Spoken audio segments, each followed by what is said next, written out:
Market में जब भी हम पैसा इन्वेस्ट करते हैं या कोई भी कंपनी के शेयर खरीदते हैं तो बेसिकली हम प्रॉफिट के लिए खरीदते हैं, और जब उसका शेयर का प्राइस अप्रिशिएट होता है तो हमें फायदा मिलता है। जैसे मान लीजिए कंपनी ए में मैंने इन्वेस्ट किया 100 रुपए, और साल भर के बाद या 2 साल भर के बाद मेरा जो इन्वेस्टमेंट था 100 रुपए से हो गया 150 रुपए, यानी कि 50 रुपए का प्रॉफिट मैंने कमाया। लेकिन क्या आप जानते हैं कि शेयर मार्केट में दूसरा तरीका भी है जिससे प्रॉफिट कमाया जा सकता है बिना कुछ किए, लिटरली बिना कुछ किए। सिर्फ आपको कंपनी का शेयर होल्डर होना है और पैसे आपके अकाउंट में आएंगे फ्री में। जानना चाहते हैं? चलिए देखते हैं इस वीडियो में। तो शेयर मार्केट में जब भी हम पैसा इन्वेस्ट करते हैं या किसी कंपनी का शेयर खरीदते हैं तो एक तो जब प्राइस अप्रिशिएशन होता है या जब प्राइस बढ़ते हैं शेयर के, तो उस तरीके से एक कमाई होती है। दूसरी कमाई होती है डिविडेंड्स में। जब भी आप किसी शेयर के ओनर होते हैं या किसी कंपनी के शेयर होल्डर होते हैं तो कंपनी कुछ प्रॉफिट बनाने पे उसका कुछ पार्ट आपको डिविडेंड के रूप में देती है, तो ये दूसरी कमाई होती है। डिविडेंड कमाने के लिए आपको कुछ भी नहीं करना है, सिर्फ आपको शेयर होल्डर होना जरूरी है। मान लीजिए कोई कंपनी एबीसी है, उस एबीसी कंपनी ने काफी सारा प्रॉफिट बनाया। कंपनी जब प्रॉफिट कमाती है तो उस प्रॉफिट को यूज करने के 2 तरीके होते हैं कंपनी के पास, या तो कंपनी अपना एक्सपेंशन करे, या दूसरा कि कंपनी उस प्रॉफिट में से कुछ पार्ट अपने शेयर होल्डर्स में बांट दे डिविडेंड के रूप में। तो जो कंपनीज बड़ी कंपनीज होती हैं, पुरानी कंपनी होती हैं, जिनका प्रॉफिट ज्यादा होता है, वही कंपनी डिविडेंड देना अफोर्ड कर पाती हैं। क्योंकि जब छोटी कंपनी होती है तो उनका फोकस होता है एक्सपेंशन में, ना कि डिविडेंड देने में। जब बड़ी कंपनीज होती हैं तो उनके पास प्रॉफिट ज्यादा होता है, तो जब उस प्रॉफिट के पैसे का या उस प्रॉफिट का कंपनी सही से यूटिलाइजेशन नहीं कर पाती है या एक्सपेंड करने के उसके पास ऑप्शंस बहुत कम होते हैं, तो कंपनी सोचती है कि थोड़ा प्रॉफिट एक्सपेंशन के लिए रख लिया जाए और थोड़ा प्रॉफिट जो बचा है वो अपने शेयर होल्डर्स को दे दिया जाए डिविडेंड के रूप में। इसको करने के 2 कारण होते हैं। एक, कंपनी में अगर कंपनी डिविडेंड देती है तो पता चलता है कि कंपनी एक्चुअल में प्रॉफिट बना रही है, उसके पास पैसा सरप्लस में है, तभी डिविडेंड दे पा रही है। दूसरा, जब इन्वेस्टर्स को या शेयर होल्डर्स को कुछ ना कुछ पैसा मिलता रहता है टाइम टू टाइम डिविडेंड के रूप में, तो उनका भी ट्रस्ट बना रहता है कंपनी में और उनकी भी कुछ अर्निंग होती रहती है। जब डिविडेंड कंपनी देती है तो डिविडेंड 2 तरीके के होते हैं। एक होता है इंटरिम डिविडेंड, जो कि साल के किसी भी टाइम में दिया जा सकता है। कंपनी के बोर्ड ऑफ डायरेक्टर्स डिसाइड करते हैं कि इंटरिम डिविडेंड या डिविडेंड देना है या नहीं देना है। ये कोई कंपल्सन नहीं है कि कंपनी को डिविडेंड देना ही देना है। कंपनी के बोर्ड ऑफ डायरेक्टर्स डिसाइड करेंगे कि डिविडेंड देना है या कि उस पैसे का इस्तेमाल एक्सपेंशन में लगाना है। तो पहला हो गया इंटरिम डिविडेंड, जो कंपनी साल के किसी भी टाइम किसी भी क्वार्टर में अनाउंस कर सकती है, कंपनी पर डिपेंड करता है।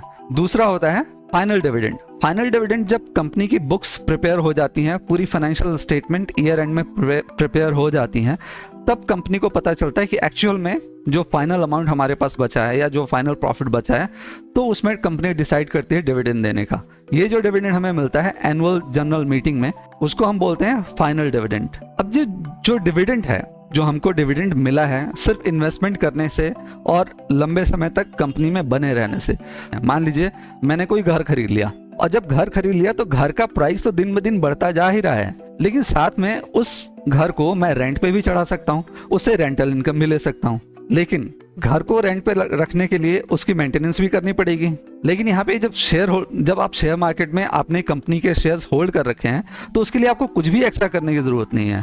कंपनी अपना काम करती जाएगी, प्रॉफिट बनाएगी तो आपको डिविडेंड देगी। तो ये सबसे अच्छा तरीका है शेयर मार्केट से प्रॉफिट कमाने का, शेयर मार्केट से कमाई का अच्छा जरिया है। अब डिविडेंड देने के भी काफी सारे क्राइटेरिया हैं, उनके बारे में पता करेंगे। उससे पहले अगर आपको वीडियो अच्छी लग रही है तो लाइक कीजिए, कुछ क्वेश्चन है तो कमेंट जरूर कीजिए। कुछ इंपॉर्टेंट डेट्स होती हैं जब भी आप जब भी मार्केट में न्यूज सुनते हैं डिविडेंड के लिए, तो कुछ इंपॉर्टेंट डेट्स के बारे में आपको पता चलता है। तो अनाउंसमेंट डेट वो होती है जिस दिन कंपनी ने शेयर होल्डर्स को डिविडेंड देने के लिए अनाउंसमेंट की। जैसे कि मान लीजिए आज कोई XYZ कंपनी अनाउंस करती है कि फला तारीख को हम अपने शेयर होल्डर्स को कुछ डिविडेंड देंगे, तो आज की जो डेट हो गई वो हो गई अनाउंसमेंट डेट। उसके बाद होता है रिकॉर्ड डेट। रिकॉर्ड डेट वो डेट होता है जिस दिन कंपनी डिसाइड करती है कि इसके पास या इस कंपनी के शेयर होल्डर्स कौन कौन हैं।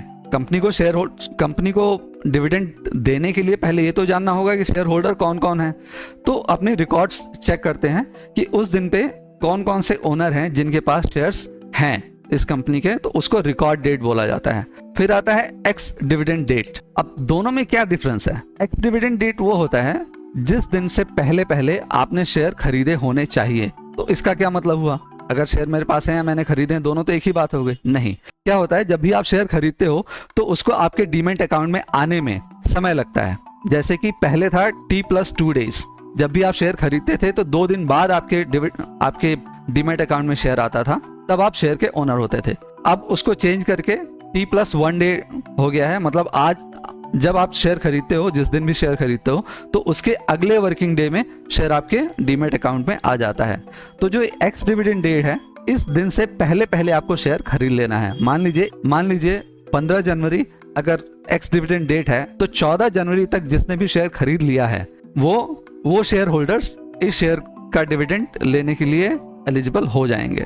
और कंपनी अपने रिकॉर्ड डेट में चेक करेगी कि रिकॉर्ड डेट कब होगा, एक्स डिविडेंड के एक दिन बाद। तो एक दिन बाद चेक करेगी कंपनी कि हमारे जितने भी शेयर होल्डर्स हैं लिस्टेड, उन सबको डिविडेंड दिया जाएगा। अब फिर आता है पेमेंट डेट। पेमेंट डेट जैसे कि नाम से जाहिर है, जिस दिन कंपनी अपना डिविडेंड पे आउट करती है उसको पेमेंट डेट बोला जाता है। इन तीनों डेट्स में और चारों डेट्स में काफी डिफरेंस हो सकता है।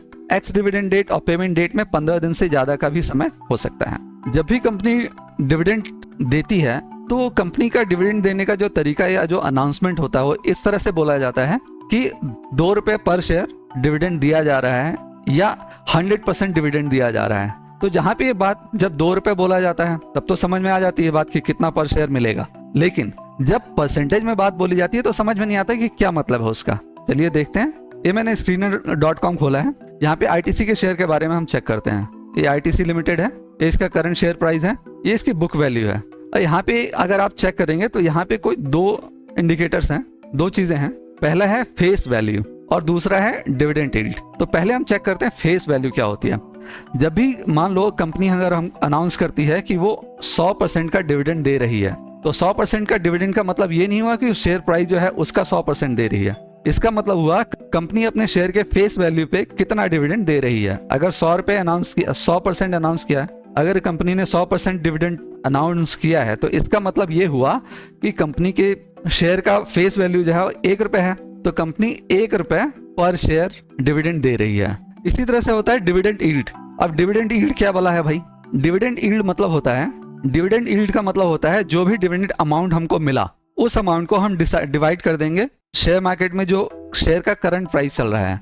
जैसे कि कंपनी ने 1 रुपए पर शेयर का डिविडेंड अमाउंट रखा और शेयर का करंट वैल्यू या जो करंट शेयर की प्राइस मार्केट में प्राइस है वो है 100 रुपए।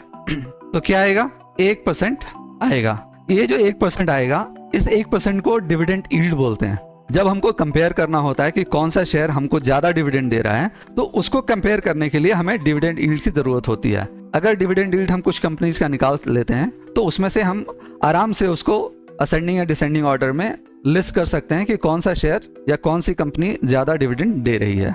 ये डिविडेंड यील्ड आप यहाँ से भी चेक कर सकते हैं। यहाँ पे आपको रेडिली अवेलेबल डिविडेंड यील्ड आपको मिल जाती है। यहाँ पे डिविडेंड यील्ड है 2.86%। इसका मतलब है कि कंपनी ने जो भी डिविडेंड दिया था उस डिविडेंड को कंपनी के करंट प्राइस से डिवाइड कर दिया गया है, तो ये अमाउंट आया है, ये प्राइस, ये नंबर्स आए हैं 2.86%। ये तो हो गई डिविडेंड की बात। तो इस तरह से जो इनकम मिल रही है हमें, क्या हम इससे रेगुलर इनकम भी ले सकते हैं? बिल्कुल ले सकते हैं।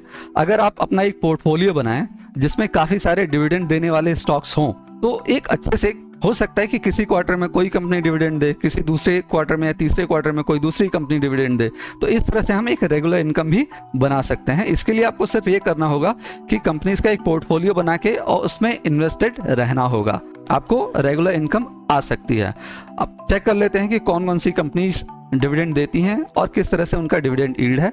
चेक करते हैं। लिस्ट हमको रेडिली अवेलेबल मिल जाती है। इसके लिए एक वेबसाइट पे जाते हैं, मनी कंट्रोल की वेबसाइट है। ये मनी कंट्रोल की वेबसाइट है। यहाँ पे हम सारे डिविडेंड्स चेक कर सकते हैं आराम से, पूरी लिस्ट, जो भी डिविडेंड जिस कंपनी ने भी डिविडेंड दिया है उसका लेटेस्ट प्राइस और जो लेटेस्ट डिविडेंड परसेंटेज, जो फेस वैल्यू के अगेंस्ट में जितना भी डिविडेंड दिया है कंपनी ने उसका परसेंटेज यहाँ पे लिखा रहता है। यहाँ से आप आराम से चेक कर सकते हैं और इसका डिविडेंड यील्ड निकाल के आप आइडेंटिफाई कर सकते हैं कि कौन सी कंपनी ज्यादा डिविडेंड दे रही है और उस तरह से आप अपना पोर्टफोलियो बना सकते हैं। अगर आप ये मेहनत नहीं करना चाहते हैं तो एक स्मॉल केस नाम की कंपनी है जहां पे डिविडेंड शेयर्स का ऑलरेडी पोर्टफोलियो बना हुआ मिल जाता है आपको। चलिए चेक कर लेते हैं।